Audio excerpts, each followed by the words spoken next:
Hello trainees, ಇವತ್ತು ನಾವು cross grain ಕಟಿಂಗ್ನ ಪ್ರೊಸೀಜರ್ ಕಲ್ತ್ಕೊಳ್ಳೋಣ. Oblique sawing across the grain ಮತ್ತು ಸಾಯಿಂಗ್ ಕರ್ವ್ಸ್. ಈ ವಿಡಿಯೋನ ಆಬ್ಜೆಕ್ಟಿವ್ಸ್ ಅಂದರೆ ಈ ಸೆಷನ್ ನಂತರ ನಾವು ಕಲಿಯೋಣ ಕ್ರಾಸ್ ಗ್ರೇನ್ ಕಟಿಂಗ್ನ ಪರ್ಫಾರ್ಮ್ ಮಾಡೋದು, oblique sawing across the grain ಮಾಡೋದು, ಸಾ ಕರ್ವ್ಸ್ ಹೇಗೆ ಮಾಡೋದು ಅಂತ. ಬನ್ನಿ ಕಂಟಿನ್ಯೂ ಮಾಡೋಣ. ಟಾಸ್ಕ್ 3 ಹಾರ್ಸ್ ಮತ್ತೆ ಟ್ರಸ್ಟಲ್ ಮೇಲೆ ಕ್ರಾಸ್ ಗ್ರೇನ್ ಅಂತ ಹೇಳ್ಬೋದು. ಮರದ ತುಂಡಿನ ಅಳತೆಯ ಪರೀಕ್ಷೆ ಮಾಡುವುದರಿಂದ ಆರಂಭಿಸೋಣ. ಮರದ ತುಂಡಿನ ಅಳತೆಯನ್ನು ಪರೀಕ್ಷೆ ಮಾಡಲು ಟೇಪ್ ತೆಗೆದುಕೊಂಡು 200 ಮಿಲಿಮೀಟರ್ ಉದ್ದ, 100 ಮಿಲಿಮೀಟರ್ ಅಗಲ ಮತ್ತು 25 ಮಿಲಿಮೀಟರ್ ಎತ್ತರಕ್ಕೆ ಗುರುತು ಮಾಡಿಕೊಳ್ಳಿ.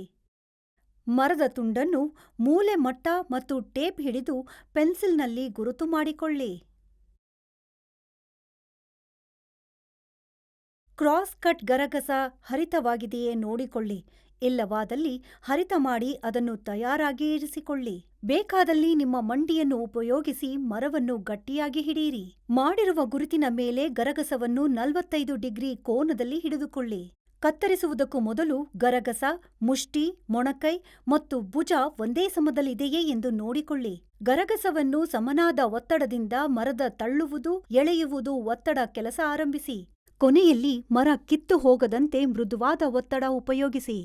ಅಡ್ಡವಾಗಿ ಕತ್ತರಿಸುವಾಗ ಇನ್ನೊಂದು ಕೈನಿಂದ ತುಂಡಾಗುವ ಮರವನ್ನು ಹಿಡಿದುಕೊಳ್ಳಿ.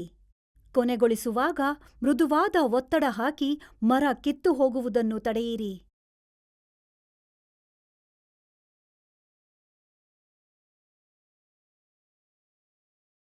ಉಳಿದ 3 ಗೆರೆಗಳಲ್ಲೂ ಇದೇ ಪ್ರಕ್ರಿಯೆಯನ್ನು ಪುನರ್ವರ್ತಿಸಿ. ಈಗ ನಾವು 3ನೇ ಟಾಸ್ಕ್ ಮುಗಿಸಿದ್ದೇವೆ. 4ನೇದಕ್ಕೆ ಹೋಗೋಣ. ಟಾಸ್ಕ್ 4 ಗ್ರೇನ್ನಲ್ಲಿ ಆಬ್ಲಿಕ್ ಆಗಿ ಕತ್ತರಿಸುವುದು. ಮೊದಲು ಮರದ ತುಂಡಿನ ಅಳತೆಯನ್ನು ಪರೀಕ್ಷೆ ಮಾಡಿ ಟೇಪ್ ತೆಗೆದುಕೊಂಡು 200 ಮಿಲಿಮೀಟರ್ ಉದ್ದ, 20 ಮಿಲಿಮೀಟರ್ ಅಗಲ ಮತ್ತು 50 ಮಿಲಿಮೀಟರ್ ಎತ್ತರಕ್ಕೆ ಗುರುತು ಮಾಡಿಕೊಳ್ಳೋಣ. ಕೆಲಸಕ್ಕೆ ತಕ್ಕಂತೆ ಚಿತ್ರದಲ್ಲಿ ಕೊಟ್ಟಿರುವ ಹಾಗೆ ಮೂಲೆ ಮಟ್ಟ ಮತ್ತು ಪೆನ್ಸಿಲ್ ಹಿಡಿದು ಗುರುತು ಮಾಡಿಕೊಳ್ಳೋಣ. ಇದನ್ನು ಗುರುತು ಮಾಡಲು ವಿವಿಧ ಕೋನಗಳನ್ನು ಹೇಗೆ ಗುರುತು ಮಾಡುವುದು ತಿಳಿದುಕೊಳ್ಳಬೇಕು. 60 ಡಿಗ್ರಿ ಕೋನವನ್ನು ಗುರುತು ಮಾಡಲು ಕೋನಮಾಪಕ ಮತ್ತು ಮೂಲೆ ಮಟ್ಟ ಹಿಡಿದುಕೊಂಡು 60 ಡಿಗ್ರಿ ಕೋನವನ್ನು ಗುರುತು ಮಾಡಿಕೊಳ್ಳಬೇಕು. ಇದನ್ನು ಎಡದಿಂದ 25 ಮಿಲಿಮೀಟರ್ಗೆ 35 ಮಿಲಿಮೀಟರ್ ಉದ್ದಕ್ಕೆ ಗುರುತು ಮಾಡಿಕೊಳ್ಳಬೇಕು. 45 ಡಿಗ್ರಿ ಕೋನವನ್ನು ಗುರುತು ಮಾಡಲು ಕೋನಮಾಪಕ ಮತ್ತು ಮೂಲೆ ಮಟ್ಟ ಹಿಡಿದುಕೊಂಡು 45 ಡಿಗ್ರಿ ಕೋನವನ್ನು ಗುರುತು ಮಾಡಿಕೊಳ್ಳಬೇಕು. ಇದನ್ನು ಎಡದಿಂದ 50 ಮಿಲಿಮೀಟರ್ಗೆ 40 ಮಿಲಿಮೀಟರ್ ಉದ್ದಕ್ಕೆ ಗುರುತು ಮಾಡಿಕೊಳ್ಳಬೇಕು.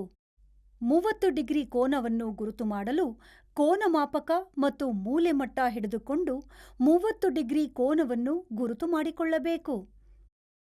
ಇದನ್ನು ಬಲದಿಂದ 75 ಮಿಲಿಮೀಟರ್ಗೆ 30 ಮಿಲಿಮೀಟರ್ ಉದ್ದಕ್ಕೆ ಗುರುತು ಮಾಡಿಕೊಳ್ಳಬೇಕು.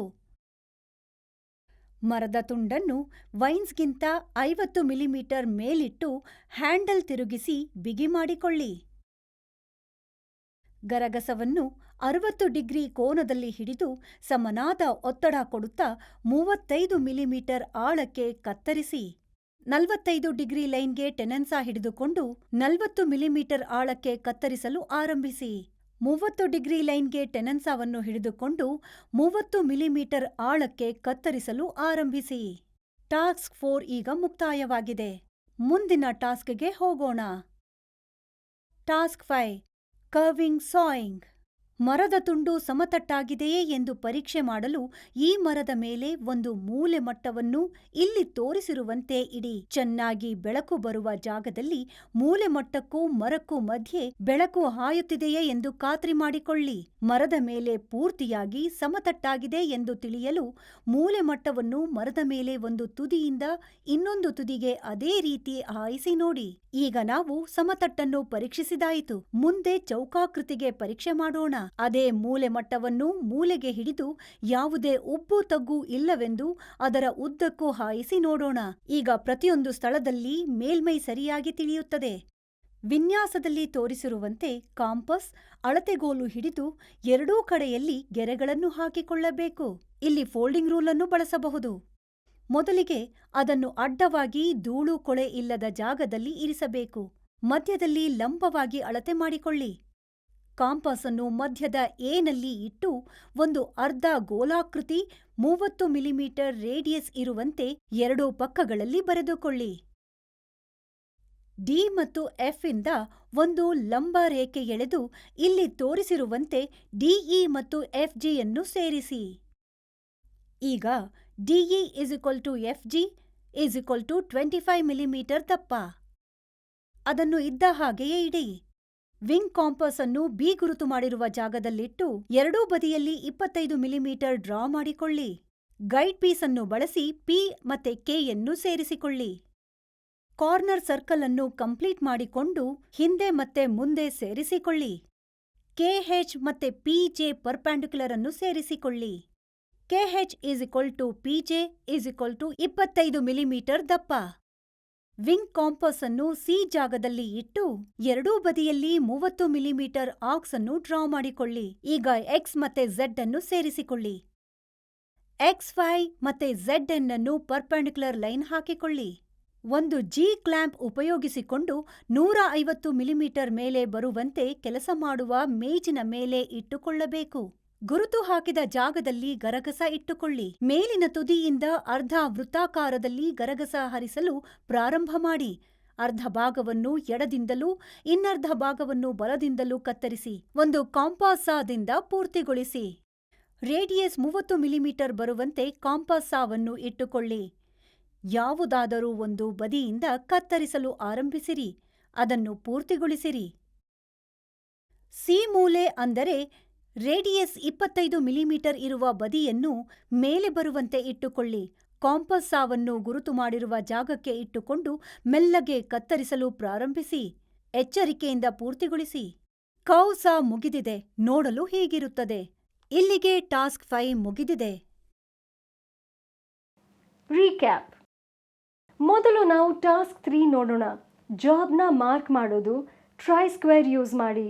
ಜಾಬ್ನ ನೀಸ್ನಿಂದ ಹೋಲ್ಡ್ ಮಾಡೋದು. 45 ಡಿಗ್ರೀಸ್ ಆ್ಯಂಗಲ್ನಲ್ಲಿ ಸಾ ಮಾಡೋದು. ಸಾಯಿಂಗ್ ಅಕ್ರಾಸ್ ದ ಗ್ರೇನ್ ಮಾಡ್ತಾ ಇರುವಾಗ ಕಟ್ ಪೀಸ್ನ ಫ್ರೀ ಹ್ಯಾಂಡ್ ಜೊತೆ ಸಪೋರ್ಟ್ ಮಾಡೋದು. ಟಾಸ್ಕ್ 4ನಲ್ಲಿ ಬೀವಲ್ ಸ್ಕ್ವೇರ್, ಪೆನ್ಸಿಲ್ ಮತ್ತು ಟ್ರೈ ಸ್ಕ್ವೇರ್ ಜೊತೆ ಜಾಬ್ ಮಾರ್ಕ್ ಮಾಡೋದು. ವೈಸ್ ಜೊತೆ ಜಾಬ್ ಸೆಕ್ಯೂರ್ ಮಾಡೋದು. ಟೆನನ್ ಸಾ ಯೂಸ್ ಮಾಡಿ ಮಾರ್ಕ್ಡ್ ಲೈನ್ಸ್ನಲ್ಲಿ ಸಾ ಮಾಡೋದು. ಟಾಸ್ಕ್ 5ನಲ್ಲಿ ವುಡ್ ಫ್ಲಾಟ್ನೆಸ್ ಮತ್ತು ಸ್ಕ್ವೇರ್ನೆಸ್ ಹೇಗೆ ಚೆಕ್ ಮಾಡೋದು. ವಿಂಗ್ ಕಾಂಪಸ್, ಫೋಲ್ಡಿಂಗ್ ರೂಲ್ ಮತ್ತು ಸಪೋರ್ಟ್ ಪೀಸ್ ಜೊತೆ ಮಾರ್ಕ್ ಮಾಡೋದು. ಕರ್ವ್ ಸಾಯಿಂಗ್ ಆಗಿ ಮಾರ್ಕ್ಡ್ ಲೈನ್ಸ್ನಲ್ಲಿ ಸಾ ಮಾಡೋದು. ಕಾಂಪಸ್ ಸಾ ಜೊತೆ. ನೀವು ಈ ವಿಡಿಯೋನಲ್ಲಿ ನೋಡಿದ್ದು ಎಲ್ಲ ತಿಳಿದಿದ್ದೀರಾ ಅಂತ ನಾನು ನಂಬುತ್ತೇನೆ. ಪುನಃ ಭೇಟಿಯಾಗೋಣ ಇನ್ನೊಂದು ವಿಡಿಯೋ ಜೊತೆ. ಅಲ್ಲಿ ತನಕ thank you and good bye.